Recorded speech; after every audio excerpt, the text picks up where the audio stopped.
नमस्कार, welcome to accurate yoga. तो दोस्तों आज हम शुरू करेंगे दिसंबर 2019 में जो हमारा एग्ज़ाम हुआ था योग में, उसका हम पार्ट 2 करेंगे, जिसमें हम आज 11 से लेकर के 20 तक क्वेश्चन पेपर्स को सॉल्व करेंगे।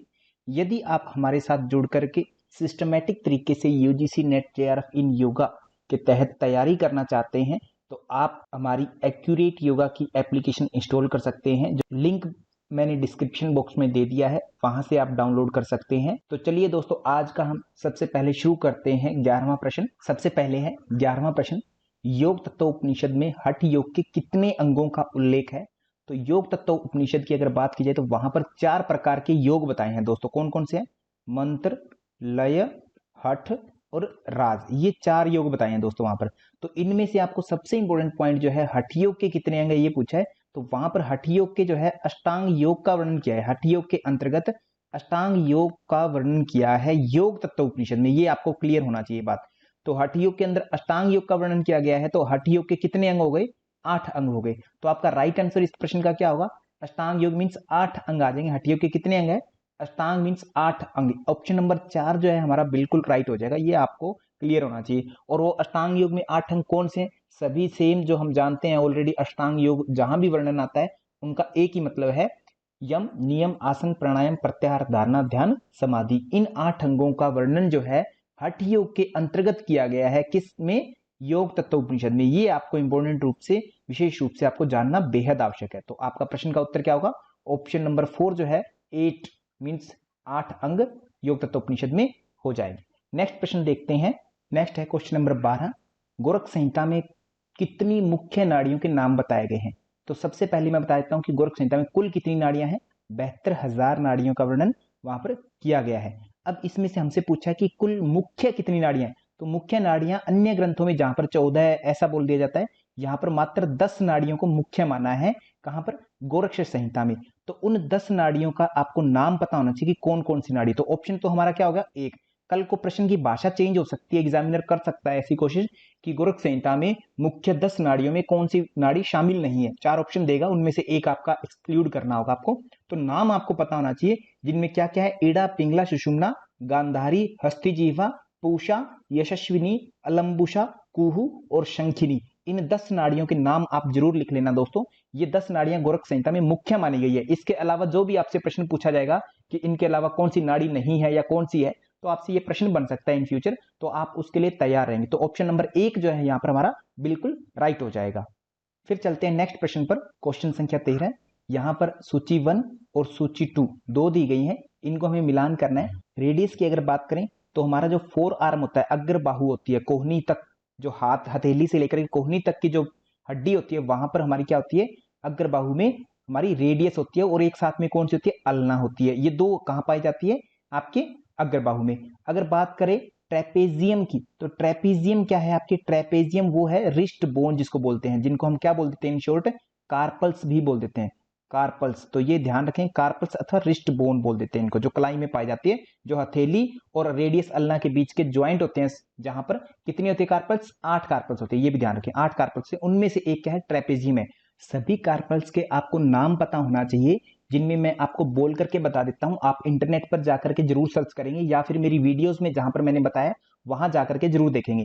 तो कौन कौन से हैं वो 8 carpals? Trapezoid, trapezium, scaphoid, capitate, hamate, pisiform, triquetrum और ल्यूनेट। ये हमारी 8 कार्पल्स होती है, जो क्लाई रिस्ट बोन बोल देते हैं या कार्पल्स बोल देते हैं जिन्हें। फिर आगे बात करते हैं सी, फिबुला की। तो फिबुला की अगर बात करें तो ये कहां पर होती है? पिंडली में जो हड्डियां होती है दो, उनमें से एक क्या है? फिबुला होती है। और कौन सी होती है साथ में? टिबिया और फिबुला, ये दो पाई जाती हैं पिंडली में जहां हम बात करते हैं। उसके बाद में अगर हम बात करें तो नीचे है आसनास्थि मीन्स स्चियम। स्चियम वाले तो ये कूल्हे में पाई जाती है। 3 बोन होती है जो मिलकर के कूल्हे को बनाती हैं, स्चियम, प्यूबिस और इलियम। ये जो है तीनों बोन मिलकर के अपने क्या बनाती है? हिप बोन को बनाती है। उनमें से एक स्चियम है। तो यहां पर अब आपने को उत्तर देखना है, तो ए जो है 3 होना चाहिए, तो ए का 3 और बी का क्या हो? 1 हो। तो ये कहां पर मिलेगा आपको? ऑप्शन नंबर 3 जो है बिल्कुल राइट हो जाएगा। शरीर में कुल कितनी हड्डियां हैं? 206 हड्डियां हैं। ठीक है, एक सामान्य वयस्क व्यक्ति में 206 हड्डियां पाई जाती हैं। तो आप लोगों को 206 की 6 हड्डियां आपको पता होना चाहिए। मैंने वीडियो बना दिया आप लोगों के लिए, आप जरूर YouTube पर प्लेलिस्ट में जाइए, अथवा जो मैंने आपको कोर्स प्रोवाइड करवाया है कंप्लीट, जो परचेज किया है जिन्होंने, तो वो जो है वहां वीडियो में जाकर के इन 206 हड्डियों के नाम जरूर याद कर लेंगे, क्योंकि यहां से एक क्वेश्चन जरूर आता है, हर बार आता देखा गया है, हड्डियों से एक प्रश्न बनता ही बनता है, तो आप जरूर इनको याद कर लेंगे। फिर चलते हैं नेक्स्ट प्रश्न पर। नेक्स्ट है क्वेश्चन नंबर 14। महर्षि पतंजलि के अनुसार निम्नलिखित को सही क्रम में सजाएं। तो इनका सीक्वेंस रखनी है। सबसे पहले तो आपको देखते ही समझ में आ जाना चाहिए कि ये योग सूत्र मीन्स महर्षि पतंजलि है तो योग सूत्र से है। योग सूत्र के कहां से, किस पाद से, ये समझ में आना चाहिए अगर थोड़ी सी स्टडी की है। प्रथम अध्याय से है, जिसका नाम क्या है, जिसका नाम समाधि पाद है, नाम भी पता होना चाहिए। यदि आपने और अच्छे से डेप्थ में स्टडी की हुई है तो आपको पता लगना चाहिए प्रथम पाद का कौन सा है, 20वां सूत्र है ये, ठीक है, प्रथम अध्याय का 20वां सूत्र है। तो क्या कहा है वहां पर, श्रद्धा वीर्य स्मृति समाधि प्रज्ञा पूर्वक इत्रेषाम, तो ये लाइन वहां बोली गई है। तो इनको हम सीक्वेंस में लिख लेते हैं। एक बार आप सूत्र को जरूर देख लेंगे, श्रद्धा वीर्य स्मृति समाधि और प्रज्ञा पूर्वक इत्रेषाम, प्रज्ञा पूर्वक इत्रेषाम, ये 5 चीजें बोली गई। तो इनकी आपको सीक्वेंस अच्छे से पता होनी चाहिए। श्रद्धा की बात करें तो क्या है, डी कहा गया है, वीर्य की बात करें तो सी कहा गया है, स्मृति की बात करें तो ए कहा गया है, समाधि की बात करें तो ई कहा गया है, प्रज्ञा की बात करें तो इसे बी कहा गया है। तो क्या सीक्वेंस बनी, डी सी ए ई और बी, ये आपकी सीक्वेंस बनती है। ये आपको अच्छे से पता होना चाहिए, डी सी ए ई बी। ये कहां पर मिलता है आपको, डी सी ए और ई बी है जो आपको ऑप्शन नंबर 3 में मिलता है। तो यहां पर आपका ऑप्शन नंबर 3 बिल्कुल राइट हो जाएगा। और इसी तरीके से फिर हम आगे नेक्स्ट प्रश्न की ओर प्रस्थान करते हैं। नेक्स्ट है 15 नंबर प्रश्न। सोपक्रम एवं निरुपक्रम क्रम में संयम करने पर किस ज्ञान की प्राप्ति होती है। तो यहां पर अगर हमें उत्तर देखना है तो दोस्तों क्या होना चाहिए, मृत्यु। क्यों सर, मृत्यु क्यों होगा, कहां पर कहा गया है। तो आप लोगों ने अगर थोड़ी सी स्टडी की है तो आपको यह पता होना चाहिए कि विभूतियों से प्रश्न है, तो मतलब थर्ड यूनिट से। थर्ड यूनिट का नाम क्या है, विभूतिपाद। यदि आपने बहुत अच्छे से स्टडी कर रखी है तो आपको इसकी संख्या भी पता होगी। तीसरे अध्याय का कौन सा सूत्र है, 22वां सूत्र है। वहां पर अगर आप सूत्र देखोगे तो आपको पता चलेगा, सोपक्रमम निरुपक्रमम च तत्संयमाद पर अंत ज्ञानम अरिष्टेभ्यो वा, कहते अंतिम ज्ञान भी प्राप्त हो जाता है, मतलब मृत्यु का ज्ञान भी प्राप्त हो जाता है कि कब मृत्यु होगी, है ना, इस तरीके का ज्ञान प्राप्त हो जाता है। तो मतलब ऑप्शन जो है हमारा यहाँ पर ऑप्शन नंबर 3 जो है बिल्कुल राइट हो जाएगा 15वें क्वेश्चन का। इसी के साथ हम आगे चलते हैं नेक्स्ट प्रश्न पर। क्वेश्चन नंबर 16 यहां पर पूछा गया कि व्योम पंचक का वर्णन किस ग्रंथ में किया गया है। व्योम पंचक, व्योम मतलब उल्टा, उल्टा क्या होता है, उल्टा थाल। जब हम एक पहेली पूछते तो मतलब उल्टा थाल जिसमें गिरते नहीं है, मोती जड़े हैं परंतु मोती गिरते नहीं है, ऐसा कहते हैं। जब मतलब क्या समझते हैं उसका, आकाश से। तो मतलब 5 आकाश बताए गए। सिद्ध सिद्धांत पद्धति में इसका वर्णन आता है। सिंपल है इसका उत्तर, बिल्कुल ही सिद्ध सिद्धांत पद्धति में इसका हमें वर्णन देखने को मिलता है। और वहां पर कहा गया कि व्योम पंचक, 5 व्योम बताए गए हैं जिनकी सीक्वेंस है आकाश सबसे पहले, दूसरा क्या है पराकाश, महाकाश, तत्वाकाश और सूर्याकाश। ये इस तरीके से आपको 5 आकाश देखने को मिलते हैं पूरे ग्रंथ में। तो वहां पर इनका सीक्वेंस आपको जरूर पता होना चाहिए, क्योंकि इस बार एग्जामिनर ने क्या कहा, आपसे पूछा व्योम पंचक का वर्णन किस ग्रंथ में है। नेक्स्ट टाइम में कभी भी एग्जामिनर क्या करेगा, इस प्रश्न को देखेगा और नया प्रश्न बनाएगा कि व्योम पंचक की सीक्वेंस रखिए, या व्योम पंचक में कौन सा शामिल है या कौन सा शामिल नहीं है, इस तरीके से प्रश्न पूछ सकता है। तो आपको ये ध्यान रखना है। और ये किस लिए बनाए गए हैं, ये बताए गए हैं ध्यान के लक्ष्य, कि ध्यान के लक्ष्य कौन से, अंतर लक्ष्य, बहिर्लक्ष्य, इस तरीके से लक्ष्य के रूप में बताए गए हैं। 5 लक्ष्य बताए गए हैं, आकाश, पराकाश, महाकाश, तत्वाकाश और सूर्याकाश। ठीक है, इनको आप जरूर ध्यान रखिए। इसके साथ हमारा प्रश्न जो है ऑप्शन क्या होगा, सिद्ध सिद्धांत पद्धति। नेक्स्ट प्रश्न पर चलते हैं हम। नेक्स्ट प्रश्न है 17 नंबर प्रश्न। योगाभ्यासों की अध्यापन विधियां पुस्तक के अनुसार अध्यापन विधियां कितनी है। तो टीचिंग मेथड्स कितने हैं, टीचिंग मेथड्स बुक के अनुसार, जो आपने बुक देखी होगी ML ग्रोटे साहब की, कैवल्य धाम के द्वारा प्रकाशित है, उस पुस्तक से भी काफी बार प्रश्न आपसे डायरेक्टली आते हैं, तो वो जरूर देख लेंगे आप एक बार। इसमें अगर आप देखें योगाभ्यासों के अध्यापन विधियां पुस्तक के अनुसार अध्यापक की विधियां कितनी है अध्यापन की, तो आपको पता चलेगा कि 7 है अध्यापन की विधियां। अध्यापन की विधियां कितनी है, 7 मानी जाती हैं अध्यापन की विधियां, ये आप जरूर ध्यान देंगे। ठीक है, और वो कौन कौन सी है, नेक्स्ट टाइम में प्रश्न क्या होगा कि इनमें से विधि कौन सी है या कौन सी नहीं है, इस तरीके से एग्जामिनर पूछता है। तो सभी का नाम पता होना चाहिए आपको। पहली कौन सी है, व्याख्यान विधि, व्याख्यान विधि कही गई है, तो ये है जिसमें लेक्चर मेथड कह देते हैं। फिर दूसरी निर्देशन अनुक्रिया विधि बोल देते हैं, निर्देशन अनुक्रिया विधि, ये मैं लिख देता हूं जल्दी से। तो लीजिए दोस्तों, इस तरीके से आपको सारी की सारी विधियां जो है लिख दी हैं। उनका नाम पता होना चाहिए। व्याख्यान विधि, दूसरी निर्देशन अनुक्रिया विधि, तीसरी व्यक्तिक अनुक्रिया विधि, समूह चर्चा विधि चौथी है, पांचवी जो है निर्देशित अभ्यास विधि है। दूसरी और पांचवी में आपको अंतर पता होना चाहिए। दूसरी निर्देशन अनुक्रिया है और पांचवी जो है निर्देशित अभ्यास विधि है। छठवीं जो है परियोजना विधि है, प्रोजेक्ट मेथड। और सातवीं जो है आपकी प्रदर्शन विधि, जिसको हम डेमोन्स्ट्रेशन मेथड बोलते हैं। तो ये 7 विधियां जो है टीचिंग की बताई गई हैं। टीचिंग अध्यापन विधियां पुस्तक के अनुसार 7 विधियां बताई जाती है अध्यापन की, ये ध्यान रखिए। तो ऑप्शन नंबर 4 जो है यहाँ पर हमारा राइट हो जाएगा। इसी के साथ हम नेक्स्ट प्रश्न पर चलते हैं। नेक्स्ट है 18वां प्रश्न है, यहां से हठ प्रदीपिका के अनुसार नादानुसंधान की निष्पत्ति अवस्था में किस प्रकार के नाद का स्फुरण होता है, ये पूछा गया है। तो निष्पत्ति अवस्था बात आ गई तो इसका मतलब कुछ अवस्थाएं हैं। कौन कौन सी अवस्था है? प्रथम अवस्था है आरंभ अवस्था कही जाती है, आरंभ अवस्था। दूसरी जो है घटावस्था कही जाती है, मैं सिंपल छोटे वर्डों में लिख देता हूं। तीसरी जो है परिचय अवस्था बोल दी जाती है। चौथी जो है निष्पत्ति अवस्था कही जाती है, निष्पत्ति अवस्था। तो अब आपसे कल को प्रश्न आए कि चौथी अवस्था कौन सी है, निष्पत्ति अवस्था है, सिंपल। ठीक है, तो ऐसे एग्जामिनर कई बार आपको वाकजाल में फंसाता है।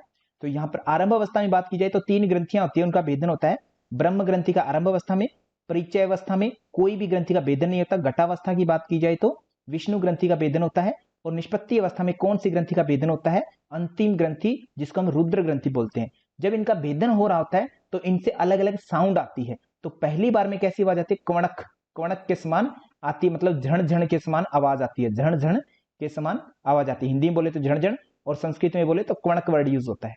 घटावस्था की अगर बात की जाए तो यहाँ पर भेरी और विमर्द के समान आवाज आती है। विमर्द मीन्स आघातजन्य, चिंघाड़ने जैसी आवाजें, आघातजन्य, ऐसे वर्ड आप जरूर ध्यान रखेंगे। हिंदी और संस्कृत दोनों पता हो आपको। परिचय अवस्था में अगर बात की जाए तो मर्दल मीन्स ढोल की ध्वनि आती है, ढोल की आवाज आती है। रुद्र ग्रंथ में बात की जाए तो माता सरस्वती का जो वीणा होता है उसके समान मधुर साउंड आने लगती है, ध्वनि आने लगती है, नाद सुनाई देने लगता है। यही हमसे पूछा था कि निष्पत्ति अवस्था में किस प्रकार की ध्वनि आती है? वीणा के समान ध्वनि आती है, इस प्रकार के नाद का स्फुरण होता है। तो ऑप्शन नंबर 2 जो है हमारा बिल्कुल राइट हो जाएगा। तो ये चारों अवस्थाएं हैं ग्रंथ संहिता के अनुसार। इनके लाभ भी मैंने करवाए हैं, सारा डेप्थ में करवाया है। इसके लाभ आपको पता होना चाहिए और इसमें किस किस प्रकार की ध्वनियां कैसी कैसी आती है उसके बारे में भी आपको अच्छे से पता होना चाहिए, क्योंकि ये प्रश्न आपका बन सकता है एग्जाम में किसी और तरीके से। तो ये आपको पता हो, हर एक ध्वनि का भी पता होना चाहिए कि कौन सी ध्वनि कैसी आती है और किस अवस्था में किसका भेदन होता है। इसी के साथ हम नेक्स्ट प्रश्न पर चलते हैं। नेक्स्ट है 19 नंबर प्रश्न, प्रश्न उपनिषद में प्राण की तुलना किससे की गई है? तो सबसे पहले मैं बता देना चाहता हूं कि प्रश्न उपनिषद में एक पिपलाद ऋषि है जो अन्य 6 ऋषियों के प्रश्नों का उत्तर देते हैं। तो वहां पर पहली बार एक प्रश्न पूछा जाता है कि इन प्रजाओं की उत्पत्ति कैसे होती है। तो ऋषिवर उत्तर देते हैं, पिपलाद ऋषि कहते हैं इनकी उत्पत्ति जो है प्राण और रई से होती है। किससे? प्राण और रई से इनकी उत्पत्ति होती है। प्राण जहां पर कहा है कि ये सूर्य है और रई जो है चंद्रमा का सूचक, ऐसा कह करके ऋषिवर आगे बताते हैं, कहते इस प्रकार से। और फिर सूर्य को तुम क्या मानो? शुक्ल पक्ष मानो। इस प्राण को शुक्ल पक्ष भी समझ सकते हैं और इसको जो है कृष्ण पक्ष समझिए, रई को। और आगे बताते हैं, कहते ये जो है सूर्य है तो मतलब ये दिन का सूचक है और ये जो है रात्रि का सूचक होगा। कृष्ण मीन्स कालापन, काला रात में होता है। और अगर देखें तो इसको जो है प्राण को क्या बोला गया है? आदित्य भी बोला गया। आदित्य मीन्स सूर्य, ठीक है, आदित्य बोला गया है। और अगर इसके अलावा हम देखें तो यहां पर इसी क्या बोला गया है? रई को, रई को बोला गया है दक्षिण आयन, दक्षिण आयन, ठीक है, दक्षिण आयन। और प्राण को क्या बोला? फिर उत्तरायण बोला, उत्तरायण बोला, उत्तरायण। तो ये आप ध्यान रखें, ये तभी आपको पता लगेंगी चीजें जब आपने उपनिषद पढ़ा होगा। अन्यथा आपको ये चीजें ऐसे लगेगी जैसे ऊपर से जा रही है आपकी। सूर्य भगवान का नाम क्या है? एक आदित्य भी है, तो आदित्य भी कहा गया प्राण को। तो हमसे प्रश्न पूछा गया प्राण की तुलना किससे हुई है? प्राण की तुलना आदित्य से हुई है। आदित्य मीन्स सूर्य भगवान। तो यहां पर अपना ऑप्शन नंबर 1 जो है बिल्कुल राइट हो जाएगा। और रई के बारे में भी हमने जान लिया। कल को प्रश्न बन जाए कि रई के बारे में क्या कहा गया है, तो रई के बारे में चंद्रमा, कृष्ण, रात, दक्षिणायन, ऐसी ऐसी बातें रई के बारे में कही गई हैं। फिर आगे चलते हैं हम नेक्स्ट प्रश्न पर। नेक्स्ट है प्रश्न नंबर 20, निम्नलिखित सूची का मिलान करें। सूची 1 और सूची 2 दो दी गई है, यहां पर आपको उत्तर मिलाने हैं। तो सबसे पहले अगर हम देखें महर्षि दयानंद सरस्वती जी, तो महर्षि दयानंद सरस्वती जी ने क्या दिया था? उपासना योग के बारे में बताया था। तो ऑप्शन नंबर 1 जो है हमारा बिल्कुल राइट हो जाएगा। फिर अगर हम दूसरा देखें इसके बारे में कि विवेकानंद जी जो है किस योग के समर्थक हैं? विवेकानंद जी ने कई सारी पुस्तकें लिखी है, भक्ति योग, कर्म योग, ज्ञान योग, राजयोग, सभी पर लिखी है। परंतु यहाँ पर इस दृष्टिकोण से क्योंकि हमें अन्य को भी मिलान करना है, तो सबसे पहले उनको हम देखते हैं, उनके बारे में क्या हो सकता है। अगर हम बात करें श्री अरविंद जी की, तो अरविंद जी का योग कौन सा है, पूर्ण योग अरविंद जी का माना गया है, पूर्ण योग जो है अरविंद जी का है। अगर बात की जाए महर्षि रमण की, महर्षि रमण का कौन सा योग है, महर्षि रमण ने ज्ञान योग के समर्थक थे, महर्षि रमण जो है ज्ञान योग के समर्थक माने जाते हैं। अब बात आती है हमारी फिर से विवेकानंद जी के बारे में, तो स्वामी विवेकानंद जी के लिए क्या बचा है, राजयोग, तो राजयोग के समर्थक कौन हुए, विवेकानंद जी। फिर मैं क्लियर कर देता हूं कि स्वामी विवेकानंद जी जो है राजयोग, ज्ञान योग, कर्म योग, भक्ति योग आदि अनेक प्रकार के योगों पर उन्होंने पुस्तकें लिखी हैं। तो किसी भी तरीके से आपसे एग्जामिनर पूछने की इच्छा कर सकता है, तो सबसे पहले आप विवेकानंद जी को छोड़ करके बाकियों को टिक कर लेंगे, तो विवेकानंद जी के लिए जो बच गया वो राइट आंसर हो जाएगा, क्योंकि विवेकानंद जी के लिए राजयोग भी आपका उत्तर सही हो सकता है, ज्ञान योग भी सही हो सकता है, परंतु जब हमने ऑप्शन टिक किए तो हमारे पास विवेकानंद जी के लिए केवल एक स्थान बचा राजयोग का, तो ए का 3 होना चाहिए, तो ये ऑप्शन हमारा ऑप्शन नंबर 3 जो है बिल्कुल राइट हो जाएगा। इस प्रकार से हमारा ऑप्शन नंबर राइट हुआ कौन सा, थर्ड। और इसी के साथ हमारा पार्ट 2 जो है वो कंप्लीट होता है, जिसमें हमने 11 से लेकर के 20 प्रश्न किए हैं। यदि आपको वीडियो अच्छी लगी है तो इसे लाइक जरूर करें, शेयर करें, अपने व्हाट्सएप स्टेटस पर लगाएं, फेसबुक पर लगाएं, इंस्टाग्राम पर शेयर करें, क्योंकि शेयरिंग इज केयरिंग। अगर आप शेयर करोगे तो किसी दूसरे का भला होगा, और जो दूसरों का भला करता है, दूसरों की केयरिंग करता है, भगवान उसकी स्वयं केयर करते हैं। तो हो सकता है मात्र इतने से भगवान वरदान दे दे और आपका जेआरएफ हो जाए घर बैठे बिठाए, तो आप जरूर शेयर करें। So thank you to all, धन्यवाद आपका सभी का। यदि आपने सब्सक्राइब नहीं किया है तो आप सब्सक्राइब जरूर कर लें। थैंक यू टू ऑल, धन्यवाद।